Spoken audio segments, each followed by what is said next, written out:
For this one, we need to name each of these shapes. So this first one is a square-based pyramid, and we'll name them all first and go back through and complete it. The next one is a cuboid, then we have a cylinder, and finally a triangular prism.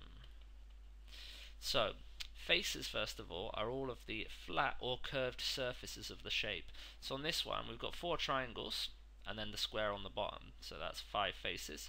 This one has 6 faces, we can see 3 of them, but there are 3 more on the back. This one has 3 faces, you've got the curved face that goes around, and then the 2 circles, one on top and bottom. And the last one has 5 faces. This links really closely to the nets we just drew.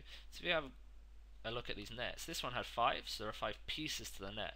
This one 6, this one 3, and this one 5. So it's basically how many shapes you need to draw for the net. Edges. Well, edges are the lines that make up the shape, so we'd have 4 triangle lines like this on the top, and on the bottom the 4 lines that make up the square, so altogether 8 edges. For a shape like this, there will be 12 edges. For this one here, you have 2 edges. You have the circle along the top, you also have a circle along the bottom here, but there's no more edges. These are just joined up by one smooth curve, so there are 2 edges on a cylinder. And edges on this shape, well, you have 3 here on this triangle, 3 on the triangle on the back, and then 3 lines joining the 2 triangles, so that's 9 edges altogether. And finally, vertices.